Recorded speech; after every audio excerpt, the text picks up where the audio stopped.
We are Chris Lee and Blake Lovell of Southeastern 14, presented by Stakes.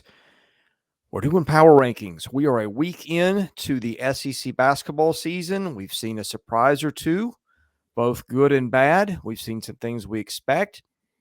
With that, we have reacted to what we've seen in the first week. We start our power rankings off.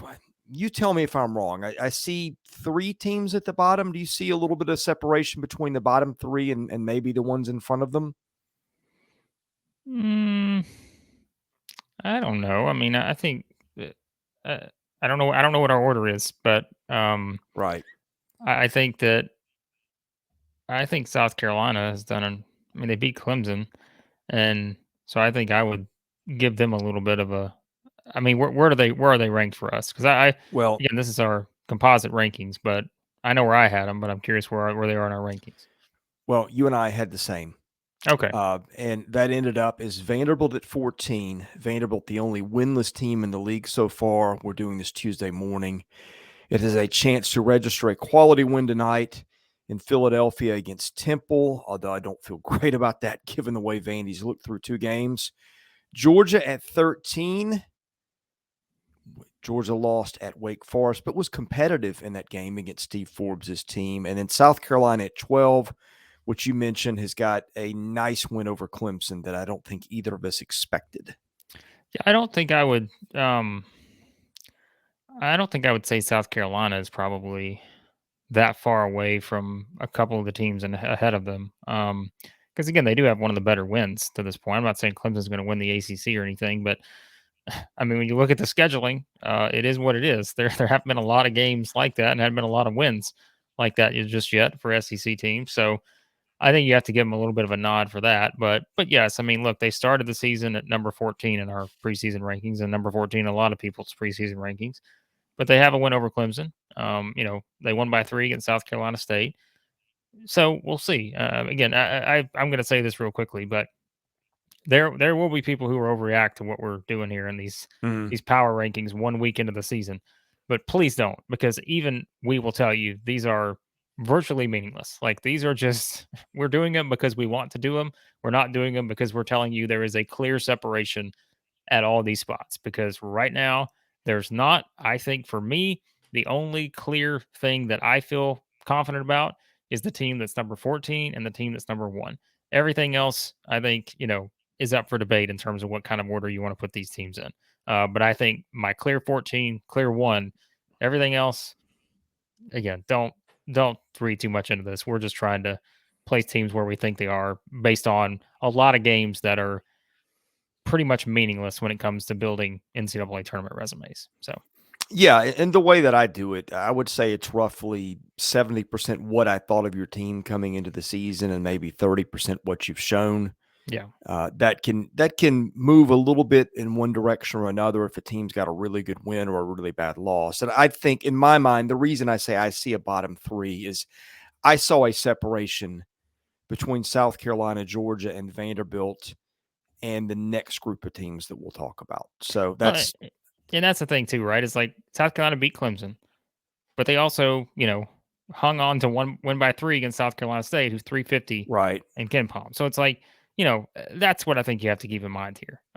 So yeah, I'm not. Again, it is what it is. So And in case you're wondering, I've used these things kind of as a guide. I'd average Ken Palm, Bart Torvik, and Jeff Sagarin and see what that spits out just to see what those computers are picking up.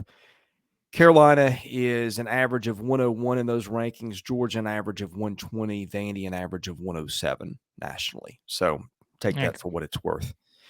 The computers also see a pretty big leap up between those three teams and the ones we're talking about next. Missouri has dropped to 11. It is clear the Tigers can put up points. It is clear the Tigers need a lot of work on defense, and it is clear that your client, Dennis Gates, is needing some time to get his message of discipline through to maybe a player or two on that team. I mean, again, I think it's defensively they clearly have some things to work out. I know they're coming off 82-53 win over Lindenwood. But the first two games, there was a lot to be desired, I think, defensively. But I'll say the same thing I said when we had our reaction video to however many games it was. They're clearly still working through rotations. They're still trying to figure out what the best group is to put out there, playing a lot of guys. And I think what stood out from Missouri is that defense will need some work, especially once you get to, that stretch where they're going to play Kansas, Illinois, Kentucky, Arkansas, kind of a brutal 4-game stretch in there in about a span of 3.5 weeks or so. So that's the kind of thing they'll have to get figured out. And, we'll see how they continue to evolve there. I think rebounding something else without Kobe Brown on the floor will be something that you'll have to watch, because I think that could be an area that's glaring. But I think Kobe Brown's been really good so far. He's clearly the guy that's going to, drive what they can do. And yeah, I mean, there's still a lot of upside for this team. Like we said, I think just what they have at the guard position, there's a lot of guys who can really do what they need to do in terms of what their roles are. So I'm not overreacting to anything just yet with Missouri. The Isaiah Mosley situation or the defense. These are things that can be resolved. It's just I think right now it was justified to move them down. We had them, I think, in 9th going into the season, but 11th for now. But yes, off to a 3-0 start in the Dennis Gates era. Yeah, we've got a tie at the next two spots between the Mississippi schools. And just for information's sake, computers like both these teams so far. Average of those three computers, Ole Miss at 49, Mississippi State at 42. I don't really know how much we can tell by what State has done. Ole Miss so far has got a 13-point win over Florida Atlantic, which is 79 in Ken Palm this morning. That's a team that's going to pop up again with the mention on our countdown, because another SEC team in front of the Rebels lost to the Owls. But anyway, that's how we've got it for now. Ole Miss and Mississippi State at 9. State has beaten, let me look this up, it's not much of anything so far. Texas A&M, Corpus Christi, Akron, that might be a decent win. And State handled Akron pretty well, 73-54. And then Arkansas, Pine Bluff, which could be the worst team in the country. Again, not a lot to go on here. But you know my motto, Chris: beat teams the way you're supposed to beat them, and I will give you a tip of the cap for that. And they've done that because so not far. everyone's doing that so far. No, and that's why I decided to put Mississippi State ahead of Ole Miss in mine, because they have. And I'm not saying Ole Miss hasn't. I'm just saying that I think that's worth giving Mississippi State a little bit of credit for that to this point, because it is a roster that we didn't know what to expect. We knew Tolu Smith was going to be the guy. I think it's pretty clear through 3 games he's going to be the guy.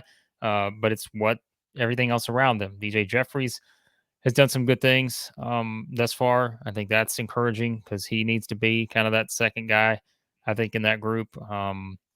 Everyone else, we'll see kind of how their role continues to evolve and what Chris Jans wants to do on the other side. Look, Deshaun Ruffin has not played yet for Ole Miss, so I think they're one that, it's still just hard to tell, because the fact is he hasn't played yet, and we know they still have, guys like Matthew Morrell, and Brakefield had a good game against Florida Atlantic.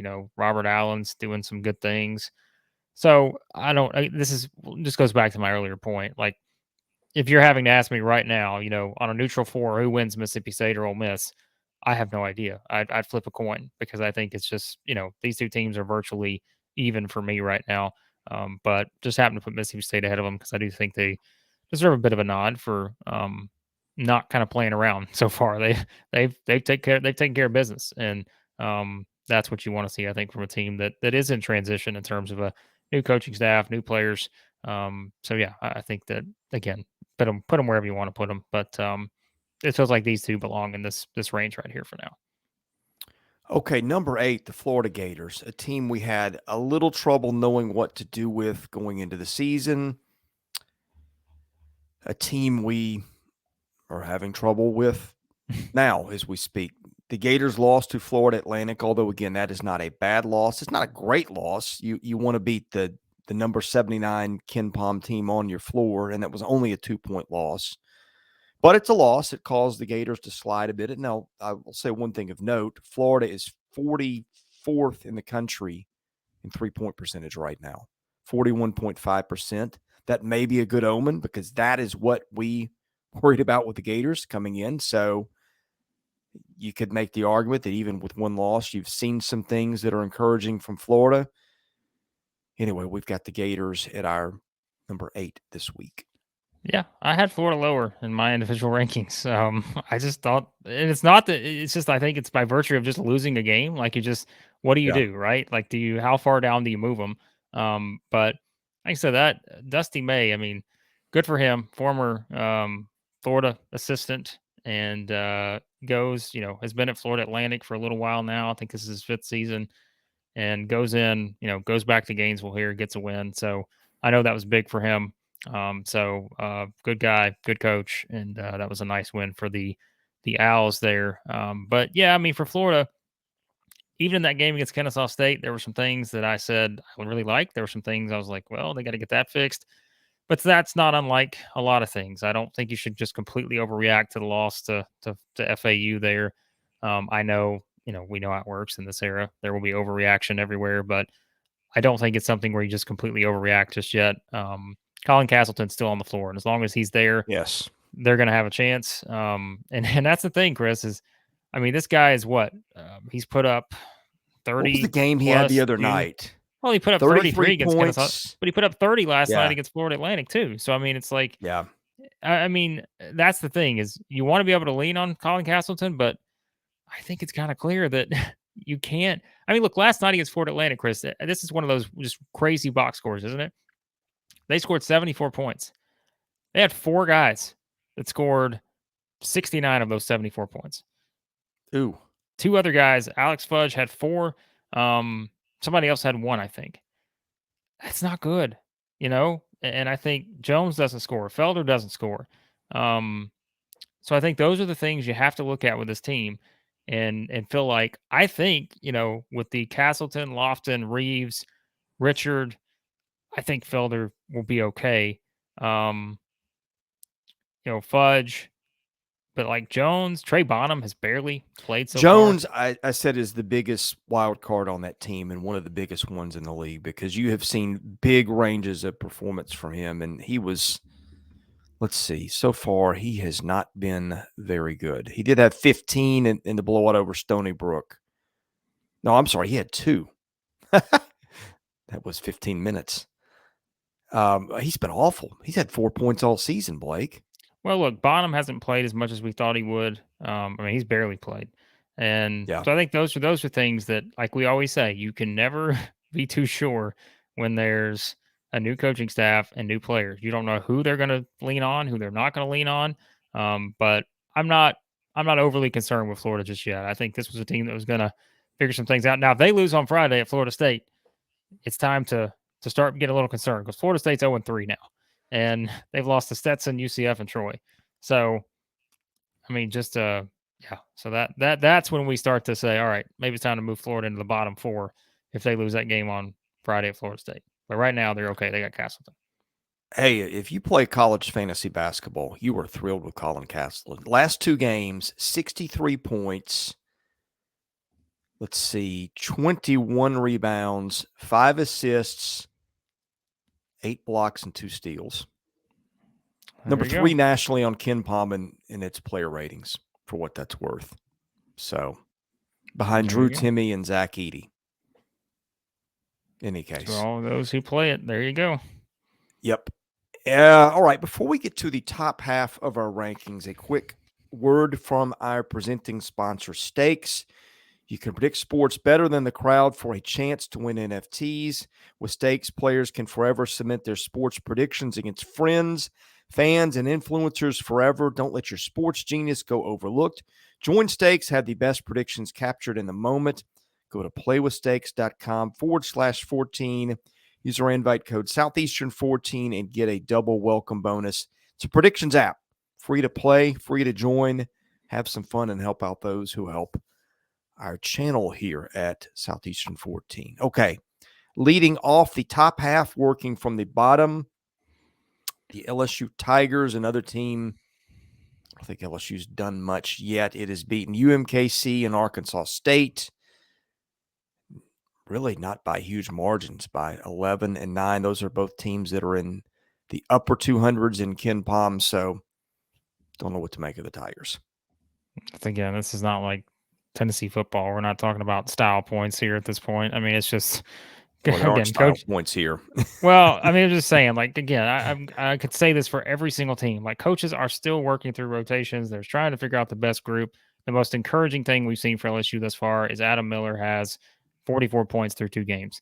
That's what we want to see. He's played 34. He's played 34 minutes and 39 minutes respectively. This guy is back. Like I think it's there we go. Like that's the only thing you need to know is we said the good Adam Miller. If he's good, then they're going to have a chance to be a very good team. And I think they'll still figure out some things with the rest of their rotation, but that's the most encouraging part to me for LSU so far. Okay, at number 6, the Texas A&M Aggies. Pretty good gap between LSU and A&M. Those three computers rank LSU at 61. They've got the Aggies at 27. A&M has routed its two opponents, Louisiana Monroe and Abilene Christian, so far. Again, don't know what to make of that for the most part. They're going to have some decently challenging games coming up. DePaul, Murray State, SMU, Boise State, maybe Oregon State, Memphis. It's not heavyweights, but it's not Louisiana Monroe either. So anyway, the Aggies stay right where we had them in the preseason at number 6. Yep, great defensive team. We'll see how things develop on offense, but so far they've looked pretty good on offense, minus some turnovers. So yeah, I think that again their defense is going to carry them, and that's going to give them a chance to win a lot of games this season. Just because I said it. I mean, I thought they'd be a great defensive team, an elite defensive team. So far, we've seen that to this point. Number 5, and this is where we've had a lot of switching. Auburn falls a spot, I believe. We had Auburn at we had Auburn at 5. So Auburn, I guess, stays Auburn's where at it 5. was. I'm surprised someone else is not at 5. Oh, I know what you're thinking, and I did not go there. I think you penalized this team a little too much for a loss. We'll get into that. I don't think I did. Really? Okay. Well, we can have that discussion, but right now we're talking Auburn. We both got a chance to watch Auburn a little bit on Friday night. Wasn't really thrilled with the way the Tigers played in a win over South Florida, which, by the way, has Keyshawn Bryant, who played at South Carolina. But Auburn really struggled last Friday and had a pretty nice opening night win over George Mason. Yeah. I think the thing with Auburn is, and I might as well just repeat myself, they're 9 of 50 from 3 so far this season. Ooh. It's 348th nationally. They're shooting 18% from 3. And I think that is going to be my hesitation with them right now is I don't feel like they have a clear offensive identity to this point yet. And that's not surprising because I think we kind of said it will be interesting to see how things develop on the offensive side because, there's not a Jabari Smith. You don't just have a guy that you put out there and say, all right, that's our guy. He's the guy we're getting the ball to in every situation. You've got choices here, but I don't know if you have that guy just yet. And I'm curious to see who emerges as being that guy. Because I just think that's the difference. And so we'll see. I'm not ready to penalize Auburn too much just yet because we never expect them to be a great shooting team. We said jump shooting could be an issue, and it has been thus far. But at the same time, they're another team. Defensively, they are going to be probably an elite defensive team, and that will give them a chance to win even the games they're not playing well offensively, which you could argue haven't really done that in the first 2 games. So, I think no reason to overreact just yet to Auburn's issues because I think some of the issues we fully expected coming into the season and yet still thought they could be a top 5 team in the league. Who else doesn't shoot the 3 well, Blake? That's going to be the Tennessee Volunteers. Okay, here's a shot that is astonishing, or a stat. Looking at Ken Palm, here's 2 things that really don't go together. Tennessee, I cannot believe this. Tennessee is number 1 in the country I know where you're in going. terms of 3-point field goals as a percentage of Attempts. their shots. 63.3% of their shots are coming from outside the arc. Also, Tennessee number 1 in the country in assists per 3-point field goal. I mean, excuse me, in an assist per made basket. I mean, I don't know. Well, I do know what we expected with Tennessee. This is not what I thought the Vols would be.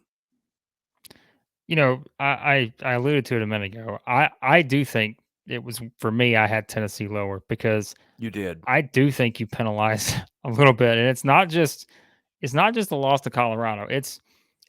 I am seeing some things that are somewhat discouraging here. Because again, it's just watching them play. I'm not going to overreact to one game. I mean, Colorado was kind of in an interesting spot, right? Coming off of that loss at Grambling State, and then got turned around and played Tennessee, which I don't ever think Colorado was going to be a bad team this year. And so, I feel like things just kind of reset themselves. And we talk about those wacky early season results. That was one of those, in my opinion. But again, how many we're gonna have a lot more rock fights maybe than I thought in the SEC. Because what am I saying? Here's another elite defensive team, but offensively, I don't know what to make of them just yet. And I'm hoping that what I am seeing of them is not going to be a theme, because well, I don't know if one thing that stood out, Ziegler and Vescovy, they combined in that Colorado game to go 4 of 17 from 3. Their 2-point percentage was not great. And then if you even look back at, I told you that, remember what we talked about after that Tennessee Tech game? They won by 32, but I said, man, I would look up and they're just clanking threes. And, they went a combined 5 of 20 from 3 in that game, those two guys. And so, I mean, I think there's reason to be like, man, they're going to shoot a lot of threes, and they've shot a ton to this point. Like you said, I mean, you look at the point distribution, right? 51.1% of their points have come from the 3-point line. That's 8th in the country. 25.5% of their points have come from 2. That's 359th, Chris. Guess what? Guess what 359th is? Last. It's like, no, I think it is last, because there are some teams that maybe don't have their numbers registered that I see yet. But that is just, I would have never expected that. So I'm just curious to see, and I hate to say this, but it's like, I mean, are we already starting the Rick Barnes offensive teams discussion here, and what is their identity going to be on offense? Yeah. I don't know. Now, look, we have this discussion every year. They get in these offensive funks. People in Knoxville just lose their minds over it. At the end of the year, they end up usually being okay. Now, I guess Tennessee fans would argue last year was not okay. Losing to Michigan in the second game, I still think at some point Rick Barnes is going to advance in the postseason further than they have. But think about this. In the Colorado game, they go 6. Don't even forget the 10 of 37 from 3. They go 6 of 26 from 2. They shot 23% from 2. How with that team? I mean, it was like watching and that game. I didn't see any of that game. Well, so watching that game, again, there was just, I mean, it was a frustrating game, I'm sure, if you're a Tennessee fan, because they couldn't make shots. And I don't, again, as someone who just roots for good bad, I don't want that to become a theme with this team, because I think there's too many good parts.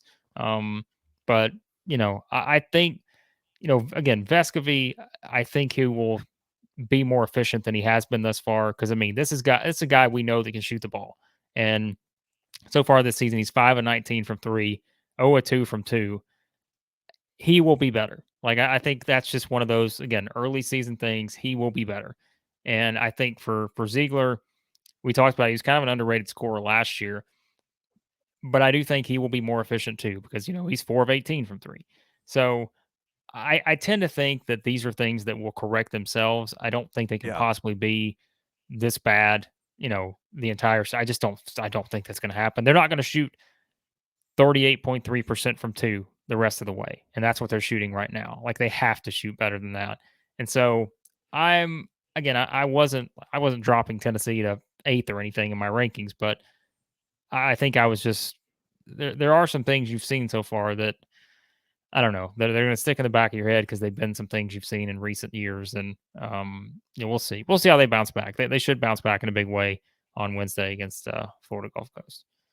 Okay, I'm going to give you something here. These are more just thoughts out loud rather than a stance. Okay, let's pretend the last two games never happened, and what we have to go on is what we saw or heard about in those exhibition games. Because going into the season, and I'm not saying those two games don't matter. This may be a thing we look back in March and say, hey, go back and watch what we did in mid-November on the Vols, because that turned out to be prophetic. But it may turn out to be silly.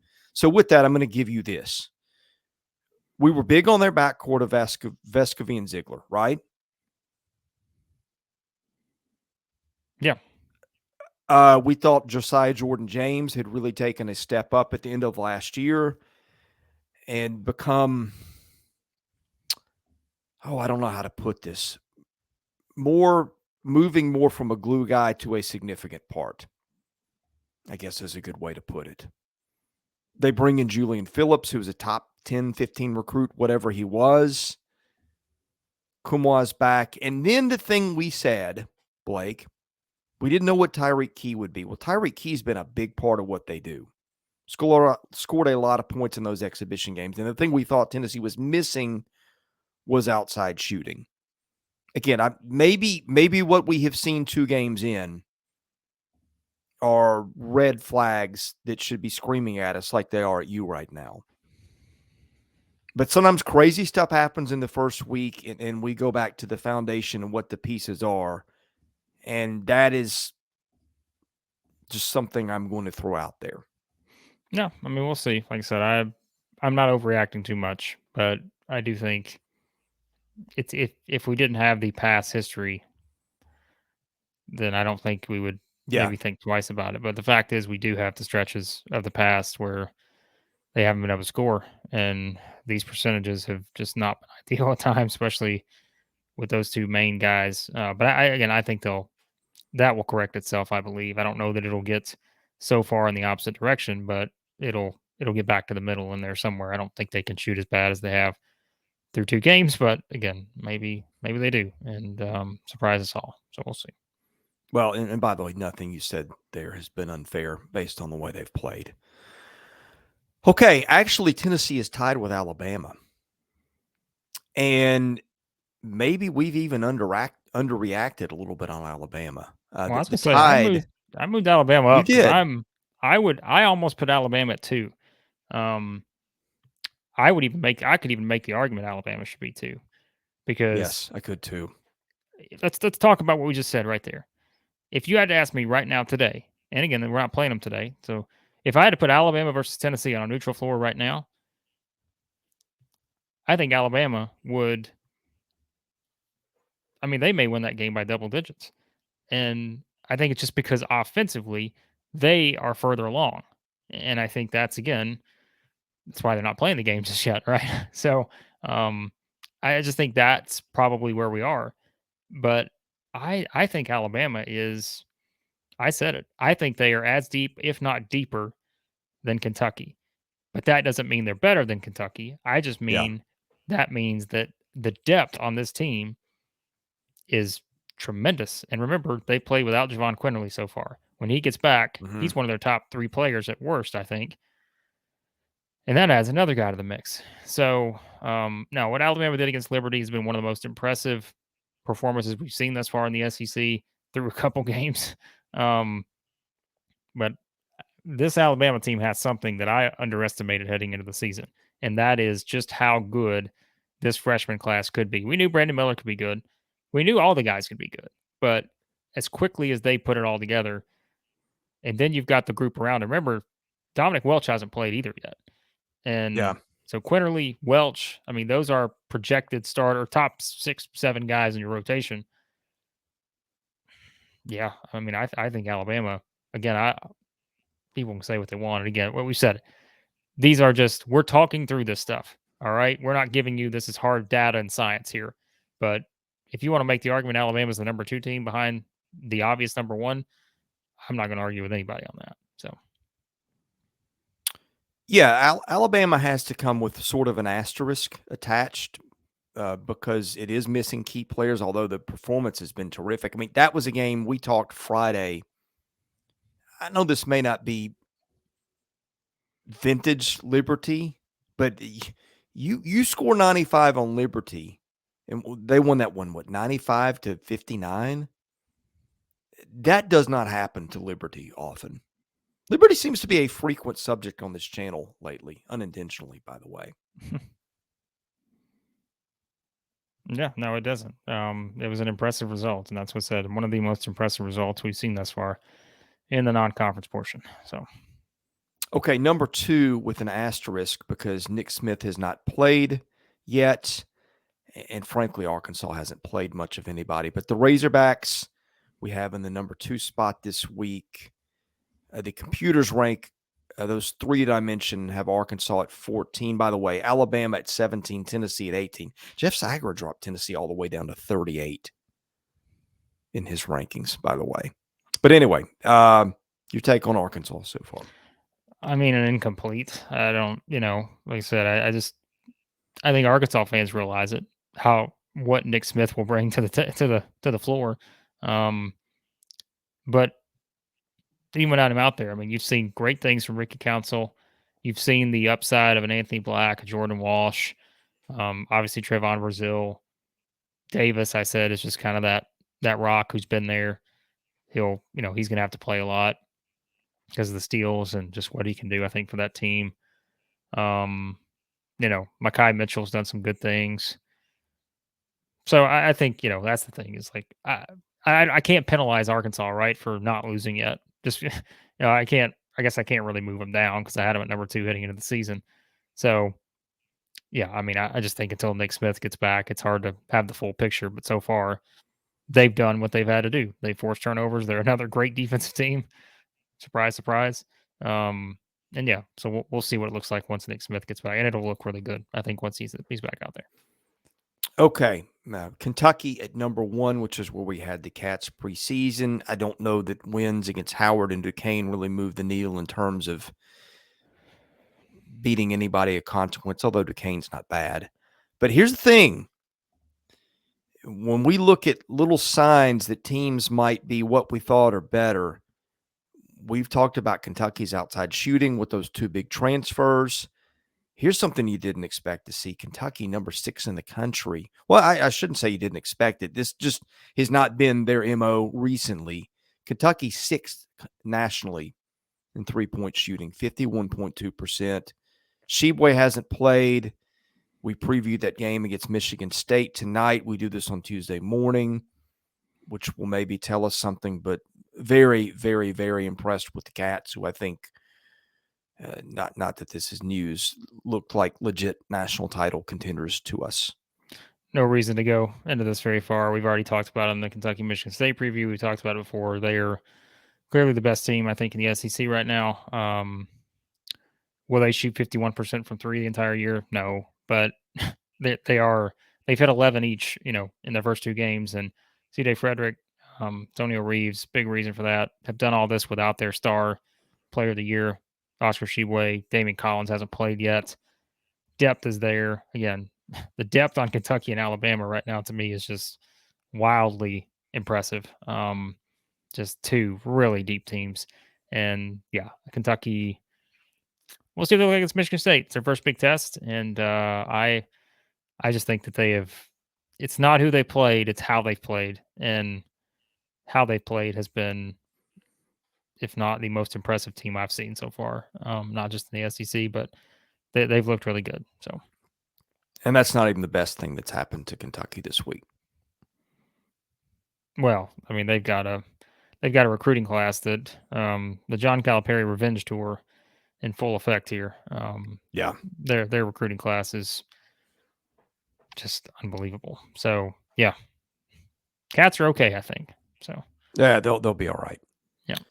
Okay. Any parting thoughts on our SEC power rankings? Nope. Hit that subscribe button. Check out all of our SEC stuff. Yeah, we'll have a lot more individual game previews coming for some of these big non-conference games. Although I'm looking at our list here, and I had Florida and Florida State as one of our game previews, but well, Florida State's 0-3. Florida just lost to Florida Atlantic.